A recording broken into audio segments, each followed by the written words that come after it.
Alright, what's up guys? My name is Zach and today I am driving a 1986 Pontiac Grand Prix 2+2 Aerocoupe. Up front is a 5-liter V8 and down below is a 3-speed automatic transmission. Now I am incredibly excited to be driving this here 2+2, and that's what I'm going to be referring to it for the rest of the video because that name is just too long. I'm so excited to be driving it because 1,225 of these were made, which is so cool, and I'll talk about why in a second here. But before we get on to anything else, I have a website, zackpradel.com, where you can buy stickers and other merchandise when it becomes available. You could also submit your own vehicle to be reviewed by me through a quick and easy submission form, and you get a video of your car just like this one.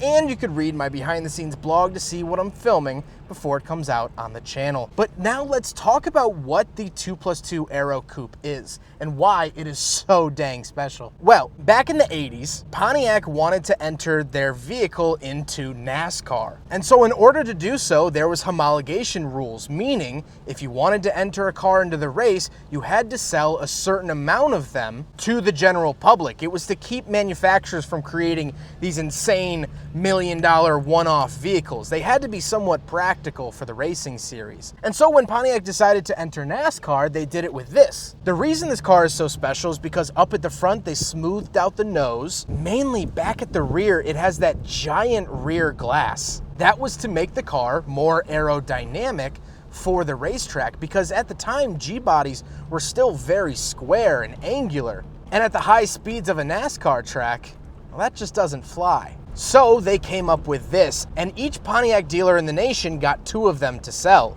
And we'll talk about how they sold a little bit later on. But let's get back to that 5-liter V8. It is a 305 V8 from GM. It makes about 165 horsepower. Now, it's nothing too crazy that'll rip your socks off, but it is an older style GM V8. It's a little lopey, little lazy, but it has that power. I love it. I always equate these older GM V8s to old mafia bosses where they have all that power, but you don't see them harness it until they absolutely do, and then you get to feel it.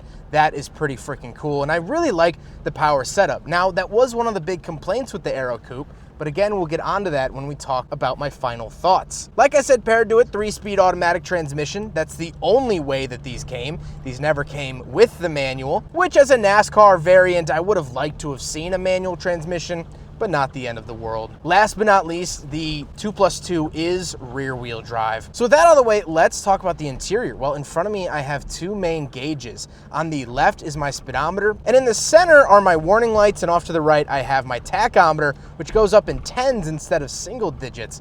Kind of an interesting little quirk. The steering wheel is very plain and simple. It does say Pontiac in the center. Of course, no airbags in this era, and I really, really like the look and feel of it.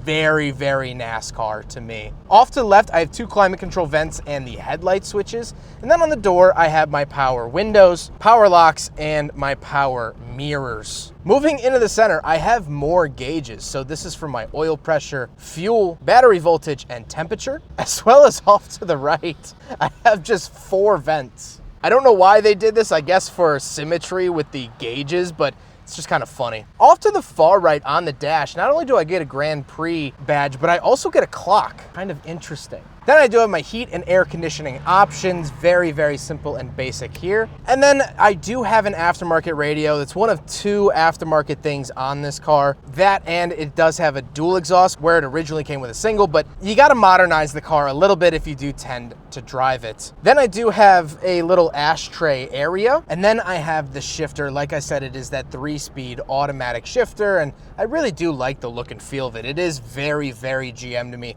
A lot of cars of this era have a very similar shifter, and so I kind of feel at home with it. That being said, I do get a center console and no factory cup holders, so unfortunately the 1986 Pontiac Grand Prix 2+2 Aerocoupe fails the big friggin' bottle test.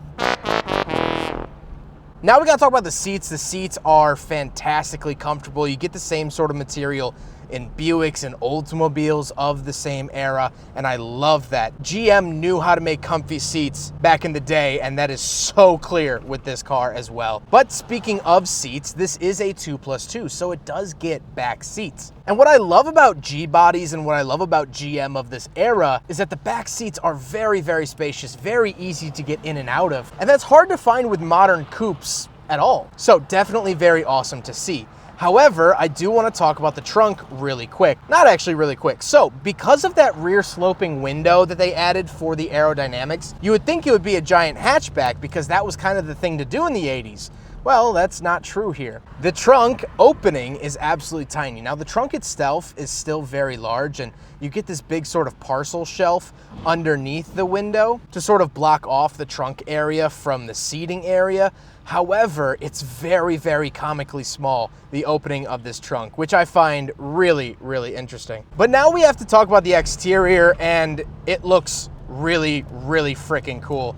This Aerocoupe definitely has presence. It looks amazing, and all of them but two came in this exact color scheme. Now, Richard Petty himself has a black one, and then there's a purple one that is in a museum. But other than that, they all came looking this way in this paint color. Again, only 1,200 of them, so not that much to choose from. And so I really, really like the overall look and feel of this car. But now, with all of that being said, let's get on to my final thoughts. What do I think finally driving a 1986 Pontiac Grand Prix 2+2 Aerocoupe? Well, this car is really, really cool. And back in the day, it didn't sell all that well, actually. No one really wanted to buy them besides the diehard fans, because it was priced higher than all the other Grand Prix of the time.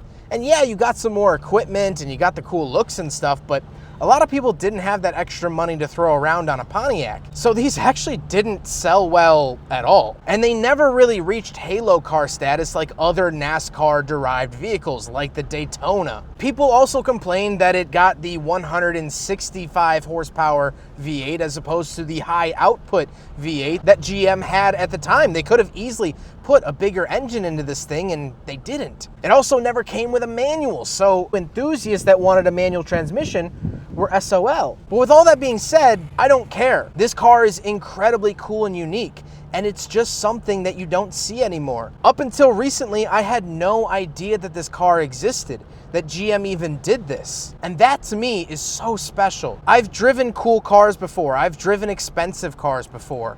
But something like this is what really captures my heart, because you can't just find these anywhere. There's only 1,200 of them just over 30 years ago. I mean, how many are still on the road? It's hard to tell. This just represents such a cool piece of history for GM and for Pontiac entering NASCAR, the importance of aerodynamics, Richard Petty, the king himself. I'm not driving a car right now. I'm getting a history lesson. And this is quite frankly my favorite history lesson to get.